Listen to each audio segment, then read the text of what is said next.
Kota sebesar New York, salah satu kota paling berpengaruh di dunia, akan dipimpin oleh seorang Muslim. Ya, Anda tidak salah dengar. Sosok yang mungkin tak banyak dikenal sebelumnya, kini menjadi pusat perhatian dunia politik Amerika. Siapa dia sebenarnya? Dan mengapa banyak yang menyebutnya sebagai harapan baru bagi politik progresif di Amerika? Saksikan kisah menakjubkan dari seorang pemuda bernama Zohran Mamdani, calon wali kota Muslim pertama di New York City. Narasi ini tidak hanya akan membuka mata Anda, tapi juga mungkin menggugah perasaan Anda tentang harapan, perjuangan, dan perubahan. Namanya lengkapnya adalah Zohran Kame Mamdani. Lahir di Kampala, Uganda pada 18 Oktober 1991. Namun, darah India mengalir dari ibunya, seorang sutradara film yang dikenal di dunia sinema, sementara ayahnya adalah seorang akademisi ternama di Columbia University. Di usia 7 tahun, Zohran kecil mengikuti kedua orang tuanya pindah ke Amerika Serikat. Di sanalah perjalanan hidupnya sebagai seorang aktivis sosial dan kini politisi dimulai. Zohran menempuh pendidikan menengahnya di Bronx High School of Science, sebuah sekolah yang dikenal melahirkan banyak tokoh berpengaruh. Kemudian ia melanjutkan studi di Bowen College, mengambil jurusan kajian Afrika. Namun, bukan hanya prestasi akademik yang membuatnya menonjol. Sejak masa kuliah, Zohran telah aktif dalam menyuarakan isu-isu sosial dan keadilan internasional. Salah satu langkah awalnya adalah membentuk organisasi Students for Justice in Palestine, yang fokus membela hak-hak rakyat Palestina. Apa yang membuat Zohran berbeda dari politisi lainnya? Di saat banyak tokoh publik memilih untuk diam atau bermain aman dalam isu-isu luar negeri yang sensitif, Zohran justru tampil berani. Ia secara terbuka mengkritik agresi militer Israel terhadap Palestina, khususnya di Gaza. Ia bahkan mendukung gerakan boikot dan pemberian sanksi terhadap entitas yang terlibat dalam pendudukan Palestina. Dalam sebuah pernyataan kontroversial, ia bahkan menyatakan akan menangkap Perdana Menteri Israel jika berkunjung ke New York. Pernyataan yang mengejutkan banyak pihak dan menuai pujian maupun kritik secara bersamaan. Namun Zohran bukan hanya aktivis. Ia juga dikenal memiliki sisi seni yang kuat. Sebelum terjun ke dunia politik, Zohran sempat menjadi seorang rapper dengan nama panggung MR Cardamom. Dari dunia musik ke dunia legislatif, dari panggung pertunjukan ke panggung demokrasi, Zohran telah mengalami perjalanan hidup yang unik dan berwarna. Kini, namanya melejit sebagai salah satu kandidat paling menjanjikan dalam pemilihan wali kota New York. Dalam pemilihan pendahuluan Partai Demokrat, atau primary, Zohran berhasil meraih 54,3% suara, mengungguli nama besar seperti Andrew Cuomo yang hanya memperoleh 36,4%. Dari total 11 kandidat yang ikut serta, Zohran muncul sebagai pemuncak. Jika ia berhasil lolos ke babak final, maka ia akan menghadapi petahana Eric Adams yang akan maju melalui jalur independen dalam pemilihan umum kota New York yang dijadwalkan pada bulan November mendatang. Lalu, bagaimana mungkin seorang pendatang baru seperti Zohran bisa mengungguli tokoh-tokoh besar di panggung politik New York? Kekuatan Zohran terletak pada basis akar rumput. Ia tidak mengandalkan kekuatan finansial dari para miliarder atau dukungan dari elit politik, melainkan dari semangat dan kekompakan para sukarelawan dan komunitas lokal. Pendukungnya berasal dari kalangan muda, imigran, buruh, hingga aktivis lingkungan. Koalisi yang mendukungnya termasuk Democratic Socialists of America, Working Families Party, serta Jewish Voice for Peace Action, kelompok Yahudi progresif anti-Zionis yang mendukung kemerdekaan Palestina. Yang lebih luar biasa, kampanye Zohran dilakukan dalam lebih dari 20 bahasa.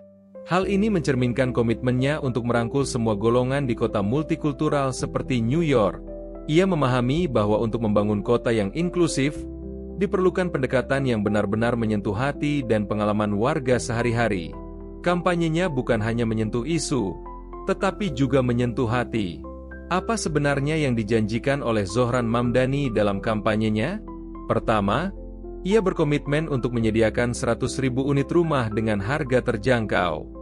Ini merupakan respons terhadap krisis perumahan yang selama ini menjadi keluhan utama warga New York. Kedua, ia menjanjikan transportasi umum gratis, terutama bagi para lansia dan pekerja harian. Ketiga, ia akan menyediakan penitipan anak gratis agar para orang tua dapat bekerja dengan tenang. Selanjutnya, ia juga mengusulkan kenaikan upah minimum menjadi $30 per jam secara bertahap hingga tahun 2030. Tak hanya itu, Zohran juga berencana mendirikan supermarket milik pemerintah yang bertujuan untuk menekan harga bahan pokok. Dengan ini, ia ingin menjamin bahwa setiap warga New York bisa makan dengan layak tanpa khawatir harga yang melambung. Bagi banyak warga, program-program ini terdengar seperti angin segar, sebuah harapan baru di tengah hidup yang serba mahal di kota metropolitan itu. Namun tentu saja, tak semua pihak menyambut program tersebut dengan tangan terbuka. Kalangan pebisnis dan media besar seperti The New York Times mengkritik rencana Mamdani. Mereka menyebut bahwa program-program tersebut bisa mengancam stabilitas ekonomi kota. Salah satu alasannya adalah karena Mamdani juga berencana menaikkan pajak bagi perusahaan-perusahaan besar dan orang-orang super kaya di New York. Tak hanya itu, ia juga ingin mengalihkan beban pajak properti dari pinggiran kota ke wilayah elit yang berpenduduk kaya. Sebuah langkah yang dianggap sebagian pihak sangat berani, namun juga dianggap sebagai ancaman oleh mereka yang memiliki kepentingan ekonomi besar. Tapi justru karena sikap berani dan program radikalnya inilah Zohran Mamdani mendapat banyak simpati. Bagi para pemilih muda, ia adalah simbol perubahan. Bagi komunitas Muslim, ia menjadi lambang representasi yang telah lama dinantikan. Dan bagi para pendukung perjuangan Palestina, Zohran menjadi suara yang selama ini nyaris tak terdengar di politik Amerika. Pertarungan antara Zohran Mamdani dan Eric Adams tentu akan menjadi momen penting dalam sejarah politik Amerika. Eric Adams sebagai petahana masih memiliki basis dukungan yang kuat, namun Zohran datang membawa semangat baru, ide-ide segar, dan pendekatan politik yang sangat berbeda dari para pendahulunya. Jika ia terpilih, dampaknya tidak hanya akan terasa di New York. Kemenangan Mamdani bisa menjadi simbol pergeseran politik di Amerika Serikat secara nasional, terutama dalam hal kebijakan luar negeri AS terhadap konflik Israel-Palestina. Para pendukung Mamdani berharap bahwa kemenangan ini akan mengubah arah anggaran negara, yang selama ini cenderung berat sebelah mendukung kepentingan militer Israel.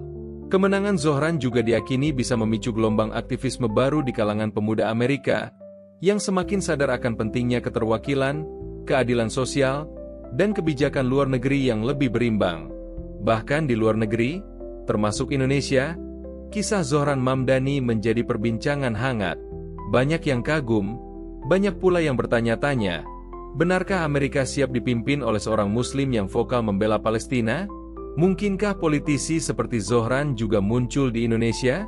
Kini, pertanyaannya kami lemparkan kepada Anda. Apakah menurut Anda Amerika benar-benar sedang berubah? Apakah Zohran Mamdani adalah harapan atau ancaman? Apakah dunia siap menyambut babak baru dalam sejarah politik global? Tulis pendapatmu di kolom komentar.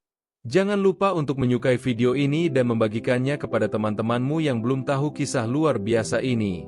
Dan tentu saja, jangan lupa untuk subscribe channel ini agar kamu tidak ketinggalan cerita-cerita penting dan viral lainnya.